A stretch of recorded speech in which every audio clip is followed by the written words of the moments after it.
6월 1일 오늘 만나 성경 말씀은 고린도전서 1장 1절에서 3절까지의 말씀입니다.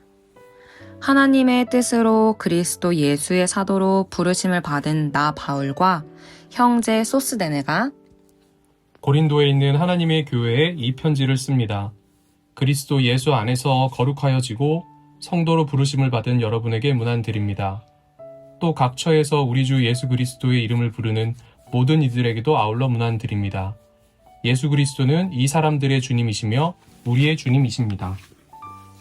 하나님 우리 아버지와 주 예수 그리스도께서 내려주시는 은혜와 평화가 여러분에게 있기를 빕니다.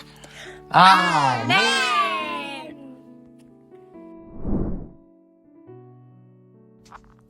오늘 만나러 만나주시는 하나님을 기대합니다.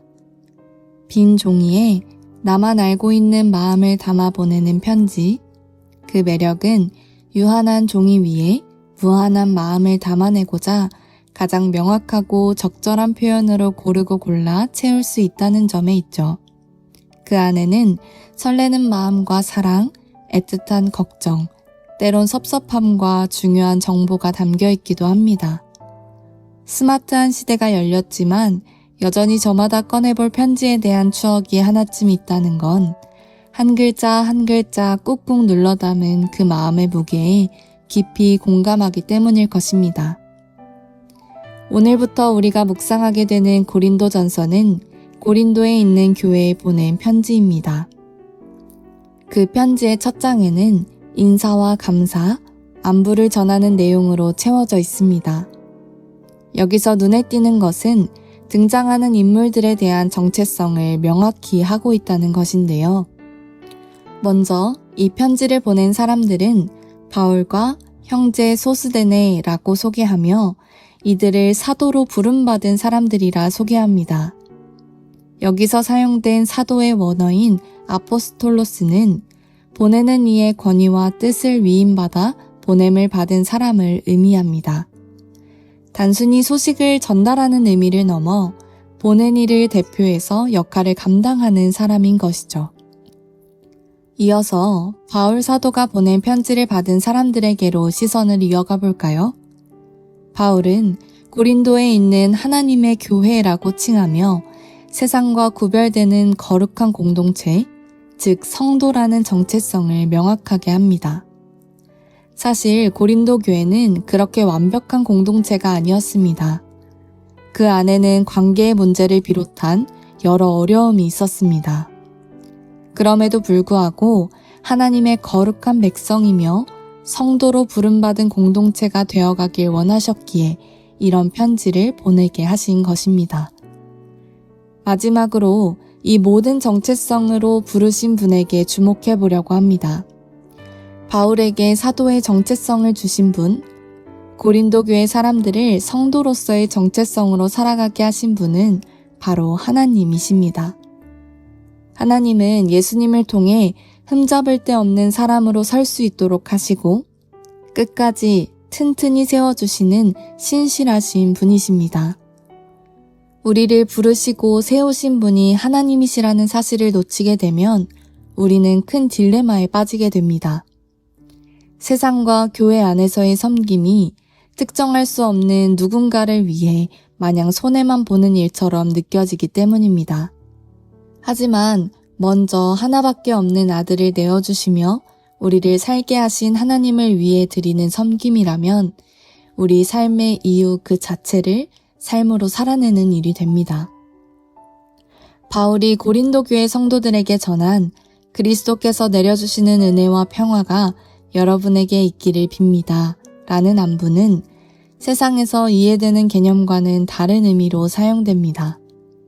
은혜는 세상의 기브 앤 테이크를 뛰어넘는 그리스도를 통해 주신 한없는 사랑의 결과이며 평화는 무력과 착취로 확보된 질서가 아닌 예수 그리스도가 보여주신 십자가의 화해로 주어진 내외적 샬롬이기 때문입니다.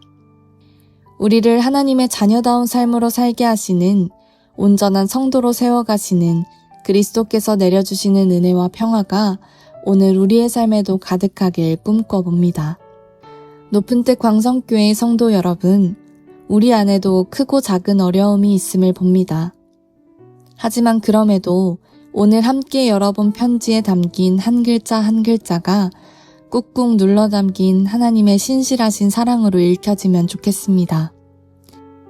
그래서 하나님의 거룩한 백성으로 성도로 부르신 하나님의 뜻을 기억하며 내가 속해 있는 이곳에서부터 은혜의 감격과 진정한 평화가 다시금 회복됨을 경험하며 살아가는 하루가 되길 간절히 소망합니다. 기도하겠습니다. 삶의 유일한 목적이 되시는 하나님, 하나님의 자녀 삼아주시고 교회와 세상 안에서 성도의 정체성으로 살아가게 하시니 감사합니다. 우리의 삶에, 가정에, 관계에, 학업에, 사업 안에 크고 작은 문제들이 있지만 그럼에도 주님을 선택하기 원합니다. 가능해서 선택하는 것이 아니라 그럼에도 불구하고 하나님을 선택할 수 있는 믿음을 더하여 주셔서 하나님의 자녀다운 삶, 온전한 성도로 살아갈 수 있도록 인도해 주옵소서. 감사드리며 유일하게 온전한 은혜와 평화를 누리게 하시는 예수님의 이름으로 기도합니다. 아멘. 이제 2가지 기도 제목으로 함께 기도하겠습니다. 첫 번째로 말씀을 기억하며 기도하겠습니다. 교회와 세상 안에서 하나님의 자녀로 성도로서의 정체성을 기억하며 온전한 은혜와 평화를 누리며 살아가게 하옵소서. 두 번째로 해외 선교를 위해 기도하겠습니다. 선교사님들이 사역을 잘 감당하실 수 있도록 건강과 지혜, 물질을 허락해 주시고 특별히 삶으로 살아내는 믿음을 통해 맡겨진 땅에서 하나님의 나라가 더 든든히 세워지게 하옵소서. 이 2가지 기도 제목으로 기도하신 후 이어서 개인 기도 하시겠습니다.